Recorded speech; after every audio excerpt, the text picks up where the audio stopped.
찬송가 310장 드리겠습니다.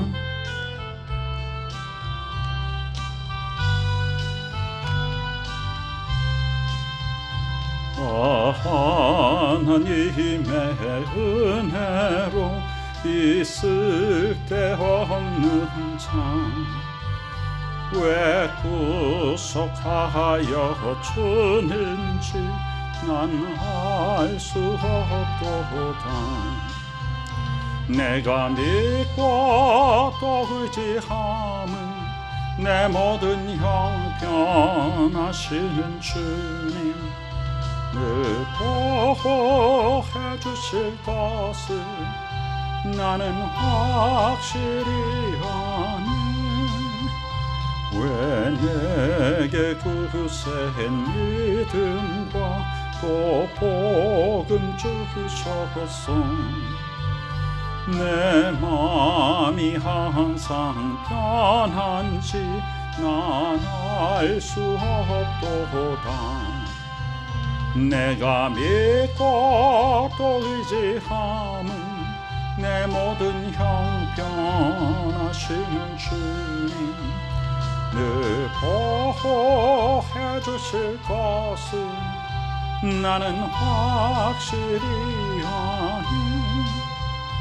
왜 내게 성령 주셔서 내 마음 감동해 주 예수 믿게 하는지 난 알 수 없도다. 내가 믿고 또 의지함은 내 모든 형편 아시는 주님, 늘 보호해 주실 것을 나는 확실히 아네. 주 언제 강림하실지 또 밤에 홍낮에 또 주님 만날 그곳도 난 알 수 없도다. 내가 믿고 또 의지함은 내 모든 형편 아시는 주님, 늘 보호해 주실 것을 나는 확실히 아네. 하나님 아버지 은혜 감사드립니다. 우리를 늘 보호해 주시는 아버지 하나님 감사드립니다. 하나님의 자녀로서 이 땅 가운데 살면서 우리가 많은 사람들에게 덕과 유익을 끼치게 하여 주시고, 하나님만 공경하는 것이 아니라 우리가 하나님을 공경하는 자로서 이 땅에서 우리가 져야 될 책임도 지고 많은 사람들 앞에 모범이 되고 다른 사람보다 더 앞서 헌신하며 우리가 하나님의 명령 따라 이 땅에서 이루어가는 공동체 속에서 그리스도인들이 진정 빛과 소금의 역할을 잘 감당하여서 많은 사람들이 우리의 모습을 바라보며 하나님 앞으로 돌아올 수 있도록 인도하여 주시옵소서. 감사드립니다. 우리 구주 예수 그리스도 귀하신 이름으로 간절히 기도드리옵나이다. 아멘. 오늘 2021년 11월 17일 수요일입니다. 하나님께서 우리에게 주시는 말씀은 마태복음 22장 15절에서 22절입니다. 함께 봉독합니다. 이에 바리새인들이 가서 어떻게 하면 예수를 말의 올무에 걸리게 할까 상의하고 자기 제자들을 헤롯 당원들과 함께 예수께 보내어 말하되, 선생님이여, 우리가 아노니 당신은 참되시고 진리로 하나님의 도를 가르치시며 아무도 꺼리는 일이 없으시니 이는 사람을 외모로 보지 아니하심이니이다. 그러면 당신의 생각에는 어떠한지 우리에게 이르소서. 가이사에게 세금을 바치는 것이 옳으니까 옳지 아니하니까 하니, 예수께서 그들의 악함을 아시고 이르시되, 외식하는 자들아 어찌하여 나를 시험하느냐. 세금 낼 돈을 내게 보이라 하시니 데나리온 하나를 가져왔거늘 예수께서 말씀하시되 이 형상과 이 글이 누구의 것이냐 이르되 가이사의 것이니이다. 이에 이르시되 그런즉 가이사의 것은 가이사에게 하나님의 것은 하나님께 바치라 하시니 그들이 이 말씀을 듣고 놀랍게 여겨 예수를 떠나가니라. 아멘. 바리새인들이 왔습니다. 바리새인들이 와서 이 이야기를 예수님께 하는 한 가지 목적은 예수님을 올무에 걸리게 하려는 것입니다. 그러나 예수께서는 단지 그들의 공격자들의 올무에서 벗어나실 뿐 아니라 이 말씀을 통하여 우리에게 큰 교훈을 줍니다. 그리스도인들은 이 땅에서 어떻게 살아야 하는가 하는 것이죠. 자, 바리새인들이 자기 제자들을 홀로 보내지 않고요, 헤롯 당원들과 함께 보냅니다. 이 악한 자들의 간교는요, 너무 아주 사악하고 영악하여서 어떻게 해서든지 진리를 무너뜨리고 생명을 해하려고 하는 것이 악한 자들의 목적이죠. 자기 제자들을 그냥 홀로 보내지 않고 헤롯 당원들과 함께 보낸 이유가 무엇일까요? 이 당시에 이 나라를 다스리는 체제는 이원화되어 있었습니다. 하나는 가장 큰 권력자는 뭐 말할 것도 없이 로마 식민 군사 정부에서 세워놓은 총독이죠. 이 당시에 빌라도. 그런데 이 로마의 식민지 정책은 그 나라 백성들에게 어떤 한편으로 융화 정책을 펴기 위해서 분봉왕이라고 하는 제도를 따로 두어서 이스라엘 나라뿐 아니라 그 당시에 전체 이 팔레스타인 지역의 이 수리아 전체를 다스리는 헤롯 왕의 가문을 분봉왕으로 세워서, 그는 이두메인이고 유대인도 아닙니다만은, 그래서 그 나라 자기네들의 식민지를 삼은 백성들에게 어떤 다른 통치의 채널을 통해서 친화 정책을 쓰는 것입니다. 그래서 한쪽으로는 총독 빌라도가 다스리고요, 또 다른 쪽으로는 비록 형식적이긴 하지만 그래도 상당한 표면적인 권력을 부여해서 헤롯 왕이 또 한편을 다스리게 되는데요. 그렇다면 여기 헤롯 당원은 어떤 사람들인가 하면은, 한편으로는 로마의 군사 정부에 조금 의지하고 그들의 힘을 그들의 힘에 편승해서 백성들 위에 군림하는 그런 헤롯 왕의 무리들이잖아요.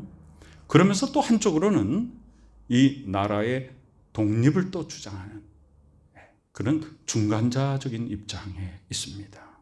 그러면 이 헤롯 당원들은 빌라도 총독, 즉 로마 군사 정부의 힘을 덧입어서 자기네들이 또 어떤 한쪽의 권력을 지금 행사하고 있으면서도 그 로마 군사 정권을 빨리 몰아내고 우리가 독립을 하겠다, 이런 뜻을 동시에 가지고 있기 때문에 이 헤롯 당원들에게는 어떤 마음이 있냐면, 저 로마 군사 정부에 세금 바치는 거 옳지 않다, 저들이 와서 우리 백성들을 착취한다 라고 생각했던 것이죠. 자, 이제 헤롯 당원들과 함께 왔다는 것은 바리새인들이 뭔가 예수님을 더 올무에 걸게 해서 넘어뜨리려 하는 계략을 펼치는 것입니다. 그렇다면 평소에 바리새인들과 헤롯 당원들의 사이는 어땠을까요? 그리 썩 좋은 상태가 아니었어요. 그런데 악한 자들은요, 악한 일을 도모하기 위해서 서로 결탁합니다. 자, 헤롯 왕이 총독 빌라도하고 친하겠습니까? 친하지 않죠. 그런데 예수님을 잡아서 조롱하고 채찍으로 때리고 또 가두고 십자가에 죽이고 하는 이 모든 과정 속에서 헤롯과 빌라도가 전에는 원수였지만 예수님을 처단하는 일로 둘이 친구가 되었다 그랬잖아요. 그러니까 악한 자들이 서로 결탁하는 거예요. 이 바리새인들과 헤롯 당원들이 결코 친하지 않았는데, 서로 갈등과 견제 관계에 있었는데 예수님을 공략하는 것, 어떻게 하면 예수를 말의 올무에 걸리게 할까 하면서 이번에는 어떤 율법의 문제도 아니고 절기의 문제도 아니고 세금 내는 문제로 헤롯 당원들을 대동해 가지고 예수님을 공경에 빠지게 하려 합니다. 그리고 16절에 보면요, 말을 합니다. 선생이여, 선생님이여 라고 부릅니다. 그리고 우리가 아노니 당신은 참되시고 진리로 하나님의 도를 가르치시며 아무도 꺼리는 일이 없으시니 이는 사람을 외모로 보지 아니하심이니이다. 자, 이 말이 맞죠? 그러나 이 사람들이 이 말을 정말로 자신들이 믿어서 예수님 앞에 머리를 조아리며 예수님을 공경하는 이야기가 아니잖아요.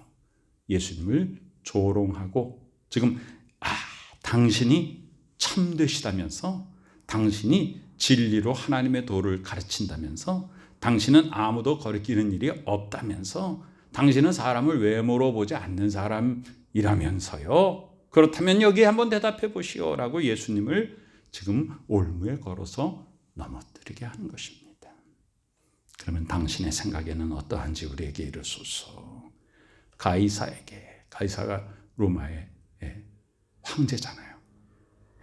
식민지 본부에, 식민지로 이 이스라엘을 다스리고 있는 그 본부가 지금 로마에 있고 그 황제가 지금 제일 모든 식민지 땅에서 제일 높은 사람이잖아요. 이 황제에게 세금을 바치는 것이 옳으니까 옳지 아니하나이까. 이 당시에 세금을 걷는 세리들은요, 그저 죄인 중에 죄인으로 여겨졌습니다. 왜 그랬냐 하면 이 식민 정부가 와가지고 백성들을 억압하면서 그 유대인들을 억압하면서 유대인들 중에서 세리를 세웁니다. 그래서 너희들이 너희 동족들에게 돈을 걷어라. 그리고 우리에게 그 돈을 바쳐라. 그리고 일부는 그것이 너의 몫이다. 이렇게 했습니다. 그러니까 이 세리들이 침례자 요한이 요단강에서 침례를 베풀 때 세리들도 왔습니다. 그때 요한이 뭐라고 합니까? 세리들은 마땅히 거둘 것 외에 더 걷지 말아라 라고 말합니다. 그 말을 했다는 것은 또 그리고 이 세리들을 아주 죄인 중에 상죄인으로 여겼던 것은 어떤 이유였을까요? 물론 그들이 동족에게 세금이지만 돈을 걷는 것 자체가 아주 불편한 일이죠. 아주 미운 일이죠. 그러나 그들이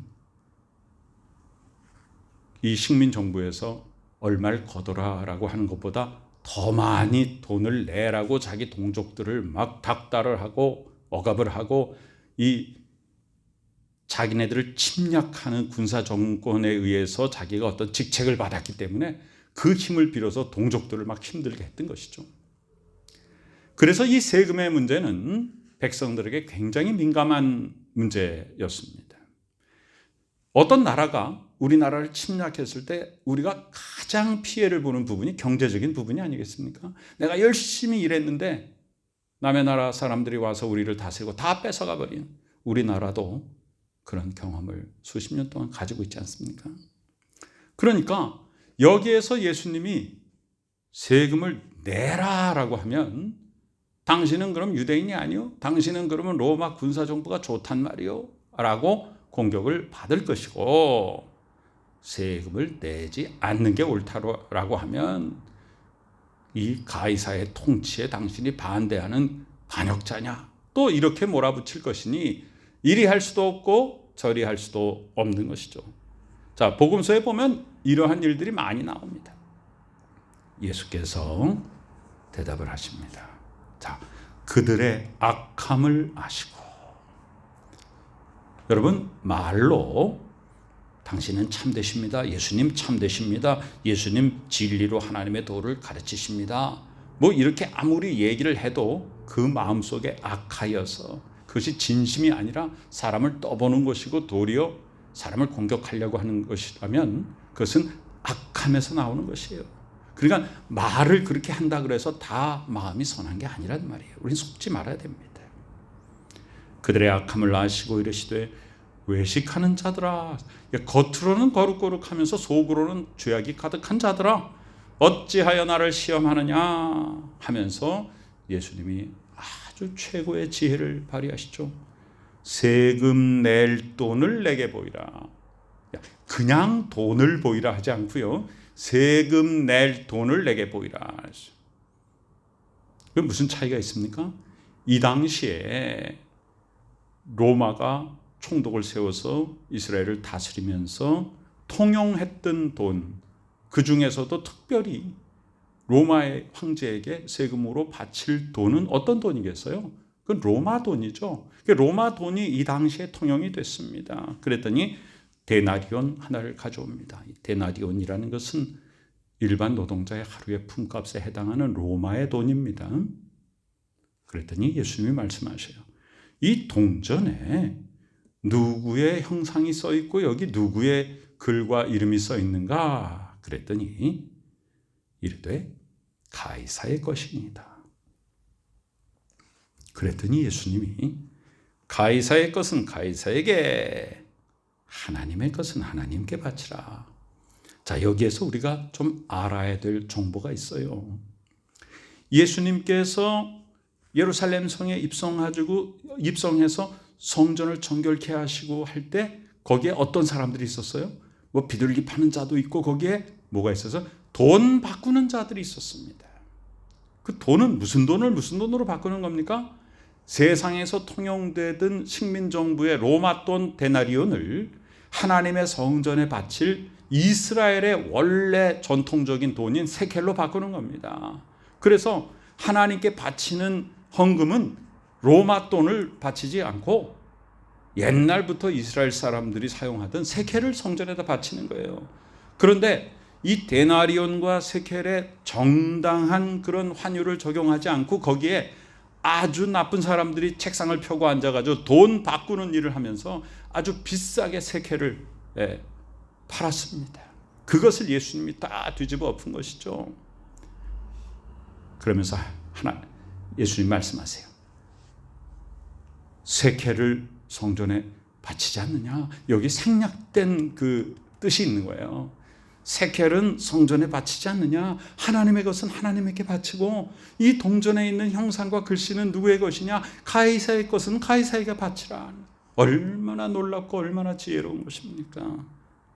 그들이 이 말씀을 듣고 놀랍게 여겨 예수를 떠나가니라. 뭐 이 놀랍다는 것이 긍정적인 놀라움이 아니라, 이야, 저 사람 우리가 어떻게 할 수가 없구나.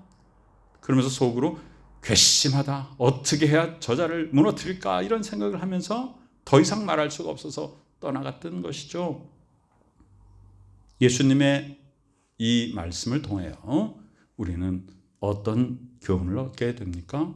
예수님께서 이 말씀을 통해서 우리에게 무엇을 가르치려 하시는 것입니까? 우리가 그리스도인들이 이 땅에 살면서 우리는 하나님의 사람, 천국의 백성이면서 동시에 이 땅에서 살고 있는 사람입니다. 그래서 우리는 이 두 가지의 삶을 성실하게 잘 살아야 될 의무가 있습니다. 우리가 이 땅에 살면서 나는 하나님의 사람이기 때문에 이 땅에서 내가 해야 될 의무를 할 필요가 없다. 예를 들면 우리 국가에서 의무적으로 해야 될 것들이 바로 이런 납세와 또 국방의 의무와 여러 가지 교육을 하고 교육을 받아야 될 의무와 이런 의무들이 있지 않습니까? 나는 천국의 시민이기 때문에 나는 안 하겠다 하고 국법을 어긴다면 그것은 그리스도인으로서의 덕을 끼치는 삶이 되지 못합니다.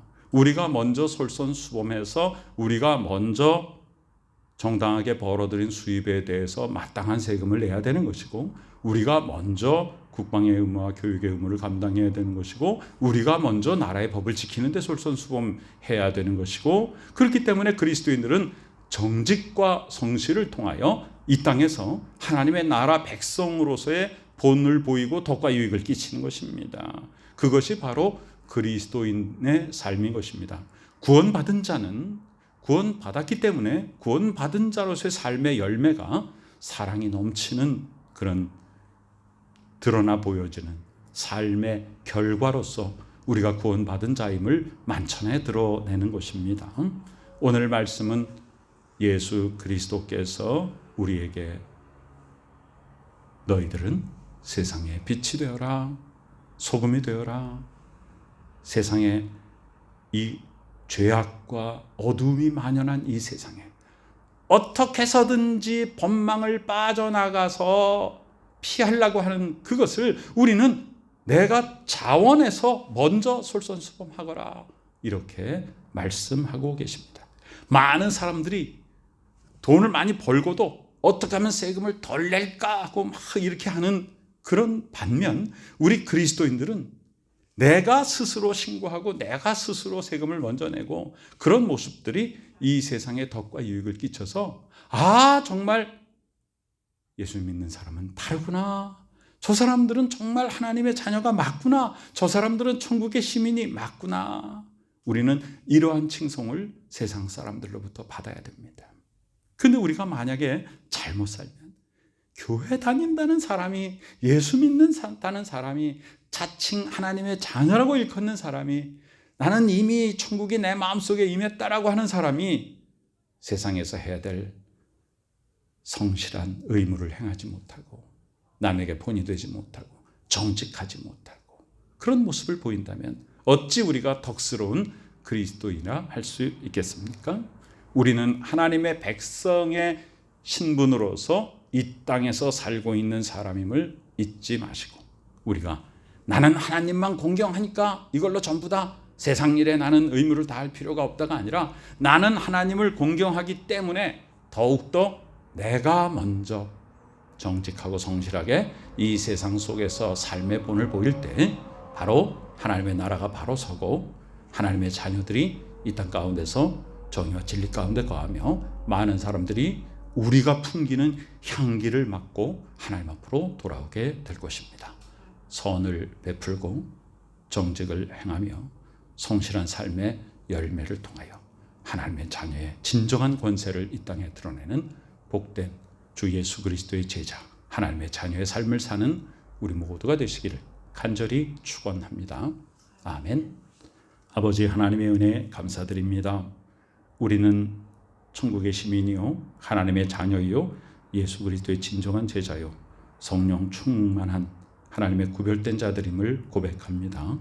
그렇기 때문에 이 땅에서 더 모범이 되고 유익을 끼치고 덕을 행하는 향기를 바라는 그리스도인이 되게 하여 주시옵소서.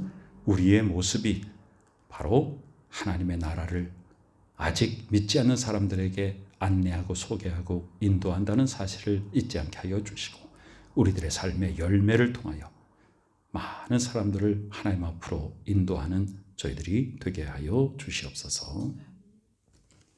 지금은 우리 구주 예수 그리스도의 귀하신 은혜와 하나님 아버지 크신 사랑하심과 성령님의 놀라운 역사하심이 이 시간에 예수 그리스도의 지혜로운 말씀을 듣고 우리가 하나님만 섬기는 것으로 끝나는 것이 아니라 하나님을 섬기기 때문에 이 땅에서 우리가 행해야 될 모든 것들을 먼저 솔선수범하여서 많은 사람들에게 덕과 유익을 끼치는 복된 그리스도의 향기를 바라기를 소망하는 하나님의 자녀들, 귀한 믿음의 식구들의 머리 위에 지금부터 영원까지 함께 계시옵기를 간절히 축원하옵나이다. 아멘.